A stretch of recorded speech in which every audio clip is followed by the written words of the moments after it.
I can't tell you how excited I am to like get caught up, and we really only have a few more videos to where we're kind of caught up. We're gonna be jumping forward in this video all the way to May, where we're gonna get an update like right at the end of the April, right there in that very first week of May, of like what's going on, what's growing on in my garden.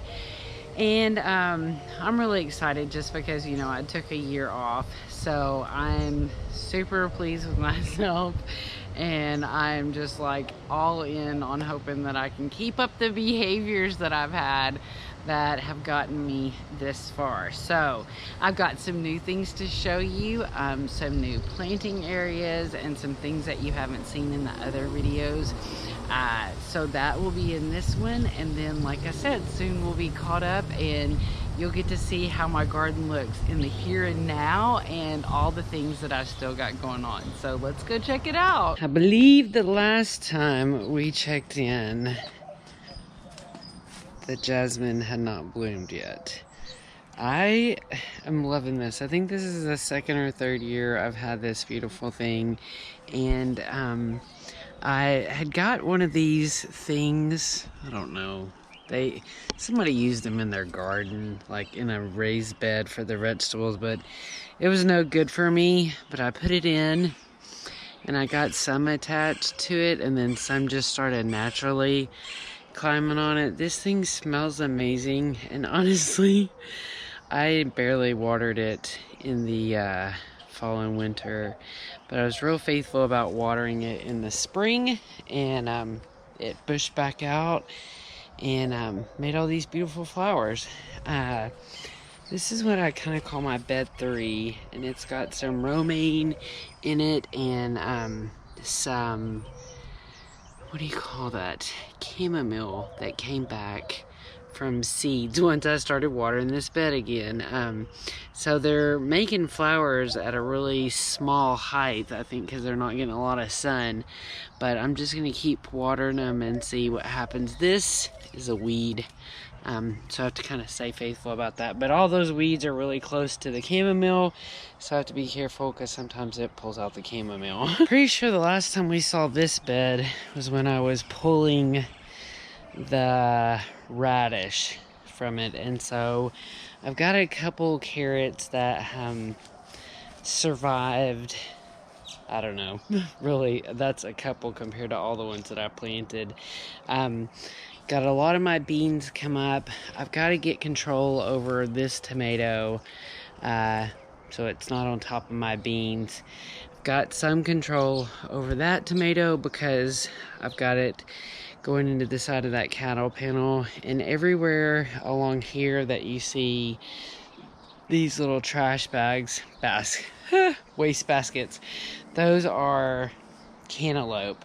So sometimes I don't do a good job of eating salads and stuff that I grow, but I'm loving how pretty these are anyway.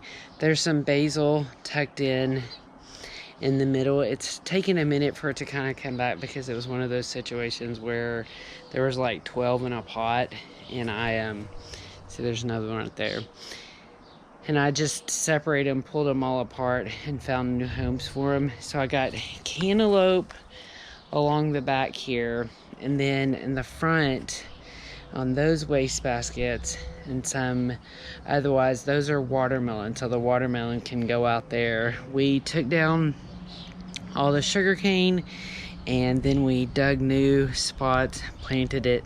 So that right there is some of the original sugar cane coming back up. So we're trying to be a lot more faithful to the sugar cane so it will get taller, you know. But this Cherokee Purple is really going ham, and I'm gonna do a string situation to get some of the front part of this up, because otherwise I'm gonna have to cut some branches, because again, it's laying on my beans, and I'd hoped the beans would get taller before this got this way and bushier. I'm gonna take out some of this, especially the back part, again to give the beans more room, because They came up after multiple replanting. So most of this right here, bean wise, are lima beans. And then in the middle and towards the end, we have different varieties of green beans. Some that are skinnier. You can see that back here behind is one that's, you know, see, I need to clear this salad mix out. And I got a watermelon that had like 2 or 3 in it, so I split some of that up. So that's a split apart of one. And this is one. So this is how the bed is looking on May 1st. I tested this area out last year for kind of doing herbs and different things like that, because obviously we've got this unique lighting and area with the ash tree.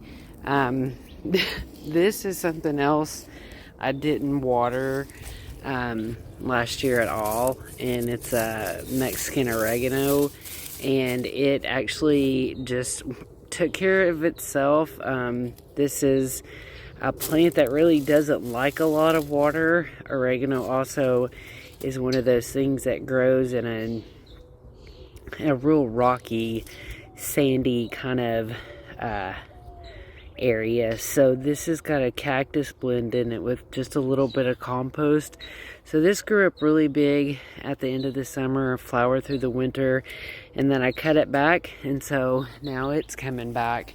That's a mint that I planted because mint will go pretty wild, so that's got plenty of room for it to do so. And these are all tomatoes that I planted at the 1st of March. So these were put in before the 2 over there in that bed. And this is from a 6-pack of, I think it's a hybrid called Champion.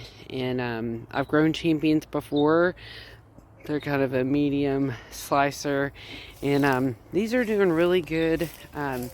You can see there's a lot of tomatoes down there, and there's a lot of flowers still going on. And so let's see, March, April, so I guess around so just in the last week I fed them for the first time because they had, you know, good nutrients from when I planted them originally. So I gave them kind of this, I can't remember the name of it, but it looks like fish emulsion. So I gave them all a gallon of that, and then I fed them some of my kind of all-purpose vegetable food. So all the tomatoes are kind of lower, and then the upper parts are making flowers. Got my elephant food and my aloe vera back to life after last year. Can't seem to get my lavender to come back, and I'm not going to worry with it this summer, but right here I'm going to put 3 lavender in the ground. I still might get a wild hair and do it, but Summer Winds doesn't have any, so I'd have to resort to buying from, you know, like Home Depot or something like that. And then it's hard to see, but I just put a lemongrass in right there. And over here, I put a rosemary in the ground. I've done rosemary several times in bags. It's been successful, no complaints. But then I tend to lose them. So with the flood irrigation, I'm hoping that that'll be enough to keep that rosemary going once I get it good and established. So I still got some not so cute spots, you know, like here, but I got all the bags cleared out. I'm gonna end up doing black plastic over this area because I abandoned it for so long, you know. So I used most of the bags that were over here, then got moved over here. We moved them over here for some weed suppression. You can kind of see where the other bags were, and you can see that anywhere there was a little bit of sunlight to be had, you know, major weeds came up. So I've been trying not to get distracted with the weeds and focus on projects before the heat comes in, and then the weeds and I will get together as I can do it. This is my Concord grape that I've been trying to keep going. It got mowed down, I want to say 2 years ago.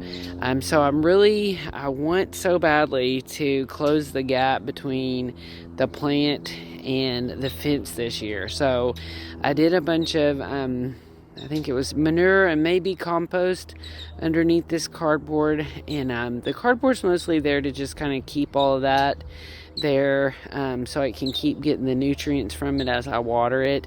It also gets water from the flood irrigation, but like I said, I'm really trying to baby it along so I can finally get it, some real growth on it, so at least when it goes dormant this year, it's got some size on it, So again, we've got another crazy area here that we're gonna mow down today. And again, this is probably gonna get black plastic. This is a mulberry that I put in because this part of the yard, this is kind of where the shade from the fig stops casting in the late afternoon. So I need something else to cast shadow and to block some of the west sun.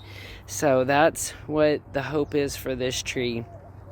And then I'll plant stuff around it. And my final 3 projects for this summer, besides attacking the weeds, was getting this bed going. And the only thing that I'm going to put in this bed right now are really things that will do great without really shade, do well in the heat, do well in the sun.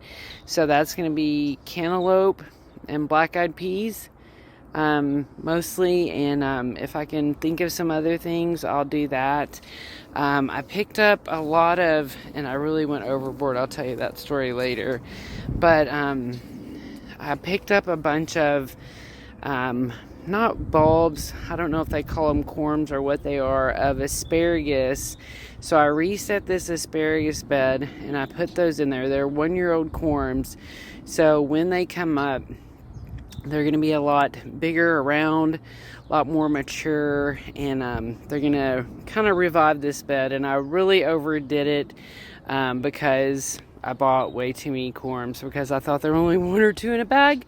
There's 10 in a bag, and I bought 7 bags, but they were on a closeout deal, so I only paid $1 for them. So I got to figure out something to do with the rest of those. And this is a special little area I created. These are all a variety of cherry tomatoes, different varieties. And I've got a plan with those because I've bought a lot of cherry tomato varieties in the last year, because we really got into making pasta sauces and quick, roasted tomato things like soups and such.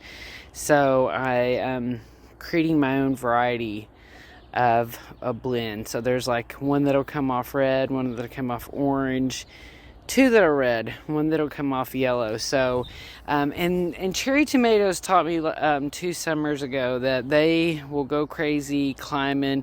So I may end up doing some shade for these ladies, but right now we're gonna just see what they do.